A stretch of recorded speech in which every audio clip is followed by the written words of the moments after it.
Welcome back to our mini course on GDN. In this module, we're going to cover managing. So what do you do once everything's actually set up to manage your account on an ongoing basis? There are some distinct stages in the life of your campaign. Obviously, to begin with, you're going to map everything out. That's from the business goal down to your digital marketing goals to what are we going to do? We've talked about the grid, planning out the different campaigns that you're going to use. I'm going to give you some questions in a minute to help you through that planning process. Then you're going to build everything out. So I'm not going to cover that in huge detail. I'm going to assume at this point you've got some AdWords knowledge, that you know how to build a campaign. If you don't, please let me know. We'll add another module into this. You will find modules around building campaigns. There's a huge one in the AdWords bootcamp, and there's a ton of stuff in the Display Network bootcamp, which are both in AgencySavvy. Then, of course, we want to optimize. Get better at this and improve profitability and scale up the number of conversions. We'll talk about that here. And then obviously we're going to rinse and repeat after that. An AdWords account is never done. You can take your eyes off it a little bit once you're into that optimizing stage and things are smooth sailing, but it's never set and forget. I do hear people talking about this from time to time. It's never set and forget. There's too many things that can go wrong, too many things that can change. Questions. So I've been playing with this concept quite a bit recently, but to walk through the thinking process, so I think it's what's going to help you the most is how do I think about this if I'm setting this up, if we're doing strategy for a client. So the first place I'm going to start is what existing assets do we have to work with? Do they have existing traffic, in which case remarketing is probably going to be part of the picture. Do they have an existing email list, in which case customer match is going to be part of that? Are they using YouTube at the moment? Do they have organic traffic to YouTube? Can we leverage that traffic? So those existing audiences and building similar audiences for that, that's a great place to start. How big are they? How big is their brand and compared to competitor brands? If brand ready is part of that existing assets, if they have a well-known brand, if people are out there searching for it, if people are out there reading about them.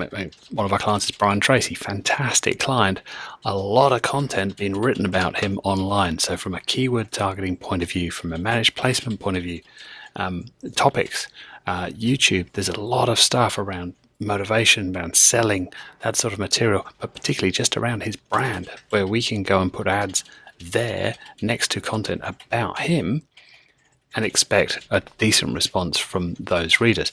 If the brand isn't well known, well, are there strong competitors, and can we do the same thing on their brand? Could we go and find Zig Ziglar, Tony Robbins, and a bunch of other guys that are similar to that and use those as keywords, topics, custom in market, custom affinity, for instance? Also, what are competitors doing well? I'll often use a tool like adbeat.com, adbeat.com, to go see what competitors are doing across display, see what their ads look like, see what they're doing with their landers. That's a really good tool. Do we have those fixed categories that we talked about? Now, most of the time we won't use affinity by itself. We might use it as a layer with something else, but we generally won't use it by itself because it's that long-term thing. Remember, it's that 1 to 2 year window. So this is someone that's very interested in a topic, but doesn't necessarily mean there's any intent there to buy. So the fixed that I prefer to look at is the in-market. So you think about that little grid that we did back in module, whatever it was, on targeting.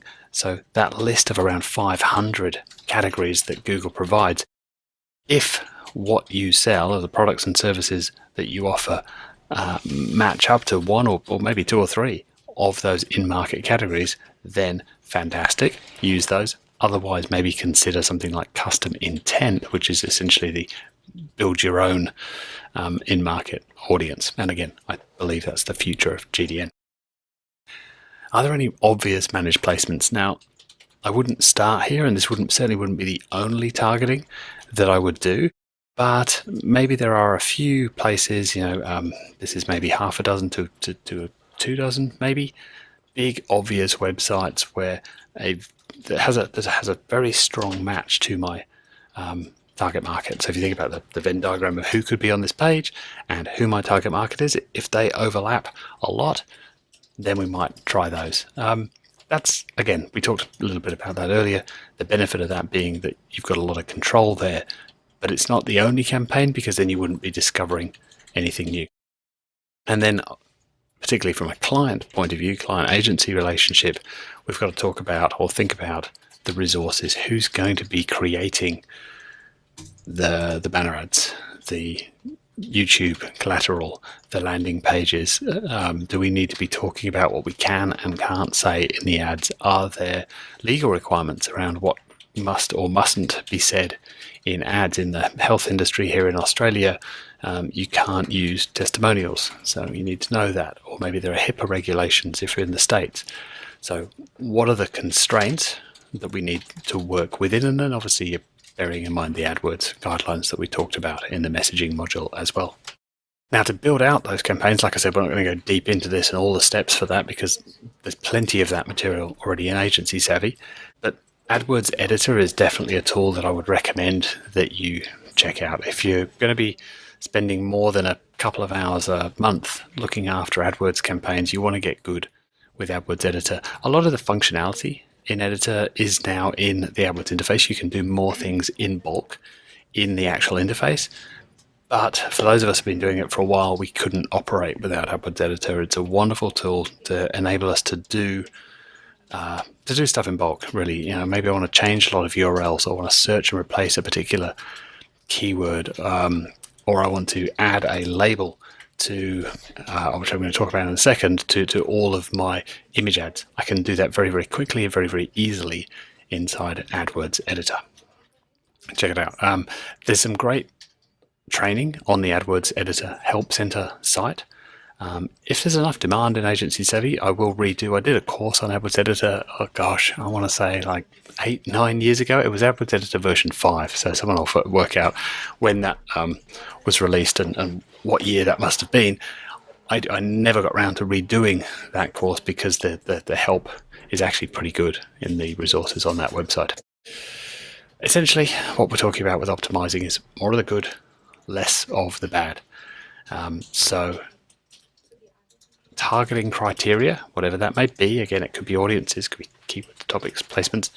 If it's going well, if that CPA that you're getting is below your target, you want more of it, how are we going to get more of that? And then how do we limit the damage? How do we get less of the bad stuff? Typically with AdWords, I won't change the bid. So with search, if you've got something that's working, you can bid more and expect to get more of that traffic within reason. Certainly if something's going bad, if my target's $100 and this is currently running at $200, by bidding less, I might show my ads more often. I'll almost certainly show my ads further down the page, but at least I'm not spending as much on each click, and assuming my conversion rate stays consistent, that means I should be able to get back towards my target CPA without having to turn that keyword off entirely or remove it from the account. From a display point of view, bid doesn't really work the same way. Changing the bid doesn't mean that you're going to get more of the exact same traffic or less of the exact same traffic. It's actually going to change where your ad shows.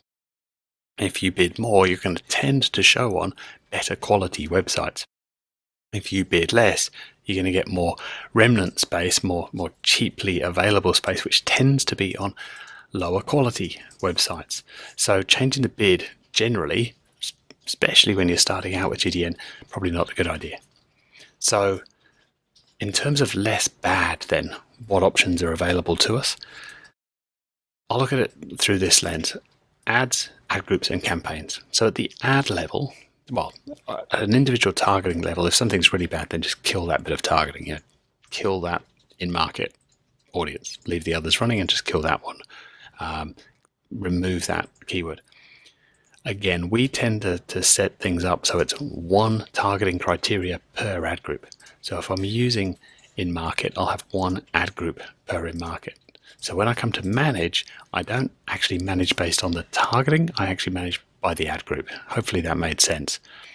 In other words, I'm going to either leave running or pause or remove an ad group, not having to dig into the display network tab and dig into the targeting criteria. I can do all of this at an ad group level, which is much faster and much easier.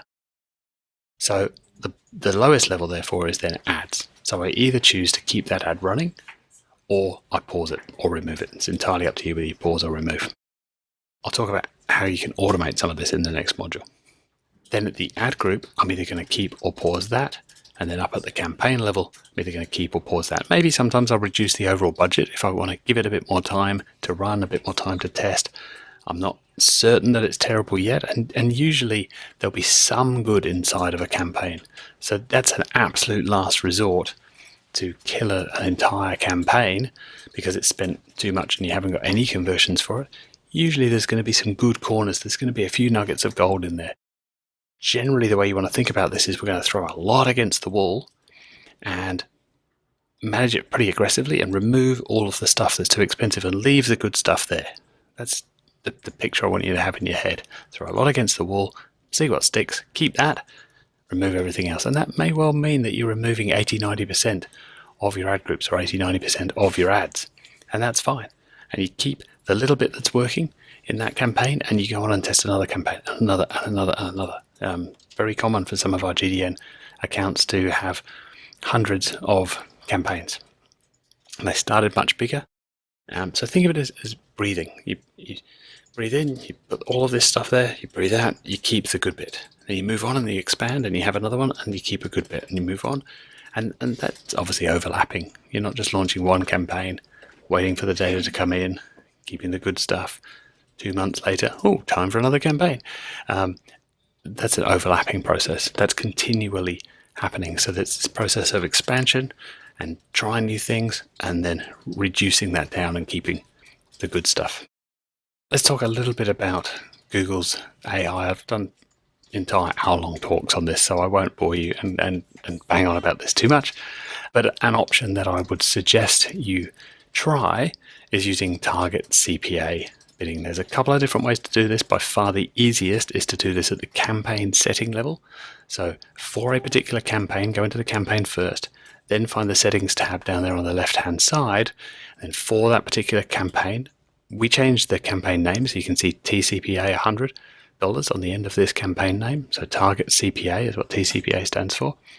And then in the bidding section down towards the bottom there, we have a rule, which is called target CPA 100, which says target CPA of $100. Pretty easy, pretty hard to get wrong, but you can set up multiple bid strategies and have a target and a name for each one. So then you apply that rule at a campaign level. You can, if you want, get more granular than that, and you can apply these bidding strategies at campaign level, ad group level, and some of them you can even apply at a keyword level. But to keep things simple for now, I'd suggest you just apply it at the campaign level, and so campaign settings is a good way to do that. We talked a little bit in the targeting module about exclusions. So this is sort of the display equivalent of negative keywords, if you like. This is part of the management too. So once you find that, for instance, placements at the top of the list here, you might find that you've been running ads for a while and you've had spent a decent amount of money and had a good number of clicks on a particular placement, but it's just not performing for you. Then you might choose to exclude that placement. In other words, tell Google, never show my ads on this site ever again. We tend to do that at a domain level, not at a URL level, because excluding an individual URL really isn't going to do much for you. There could be millions of pages on a particular site, especially if it's a big one, CNN, Oprah, ESPN. They could have certainly hundreds of thousands, if not millions of pages. So excluding a page really isn't going to do much, but excluding that entire domain over time is going to help improve your performance. I've put spaces in this second one here just to make it easier to read, but AdSense for mobileapps.com, by excluding that placement, you'll say to Google, please don't show my ad on apps. Generally, and there's a big caveat with this, but generally speaking, we find that the quality of traffic coming from apps generally isn't as good. Now, there's plenty of exceptions to that rule. There's plenty of examples that I could point you to where that app traffic is much cheaper. In some situations, depending on the offer, converts reasonably well, and you can get some good, some very cost-effective, shall we say, leads from that. Quality, you need to look at, you need to test that for yourself, for your offer, depending on what works for you.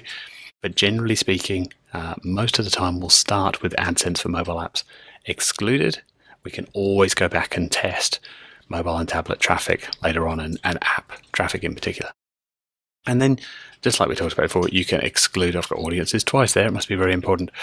You can exclude these other things as well. So you could exclude a remarketing list of buyers. You could exclude everybody under the age of 25. You could exclude all men. You could exclude pages about games by using topics and keywords, for example. So you have a lot of control. Tools for management. I've mentioned AdWords Editor already as a very, very useful tool for building, but also useful for the ongoing management of your campaigns. 3 tools that we use internally. Optimizer.com if you want to help buy my kids an extra box of Lego each year. If you go to optimizer.com.au, I'll make about 3 cents or something, I don't know what it is, if you purchase through that link, optimizer.com.au. That's my affiliate link. Wonderful tool built by a team of ex-Googlers who really know their stuff. Very, very responsive. What I love about these guys is we can suggest a new way of using the tool or a new feature that we'd like added, and generally it's either on their roadmap already or they'll add it for us, and we're in the middle of one at the moment. Fatima was asking them the other day for something new, and they're turning that around within 2 weeks and adding that to the feature list of the tool, which is fantastic. Optio.com, which is more of a machine learning generated list of things within an account, things that you might want to be aware of, suggestions on what to manage. Very useful tool. PPCSamurai.com, which is built by a fellow Aussie, Sean Bond, up in Queensland, is if you're a visual person and you would like to build rules visually, if you work in terms of process maps and workflow, then you might want to sort of design a workflow visually. PPC Samurai is wonderful for that. It's the only visual tool that I know of. Can be a little bit clunky, to be fair. It's had been buggy in the past, but again, Sean and his team are very responsive in terms of fixing those bugs and speeding up their servers and so on. So definitely one to watch. Definitely more of an advanced tool compared to Optimizer. You really sort of need to know your stuff and need to know what you want it to do, whereas Optimizer has more things out of the box ready to go, but it is a useful tool. And the last one that we have to talk about here is a feature inside of AdWords called Drafts and Experiments. So you don't want to guess. I mean, the whole point of performance-based marketing, of data-driven marketing, is to be using the numbers and not guessing. Whether that's A/B split testing a landing page, an ad, a campaign, whatever it might be.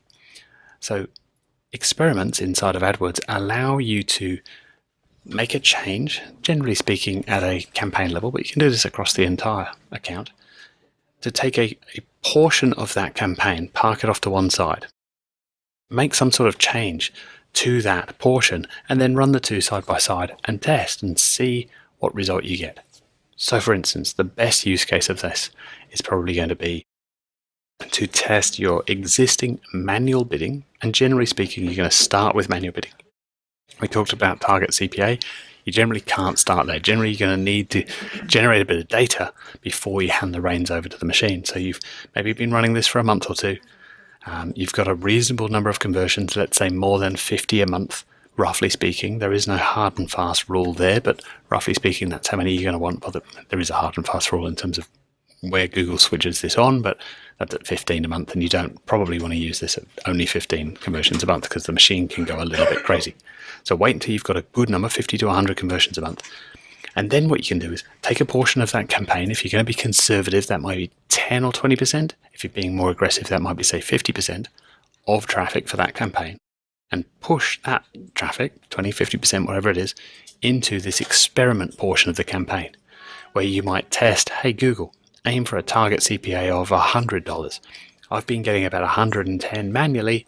See if you can get me leads for $100, and then run that ideally for at least 2 to 4 weeks and see how that experiment compares to whatever it was before. So automated bidding versus manual bidding is a fantastic place to start.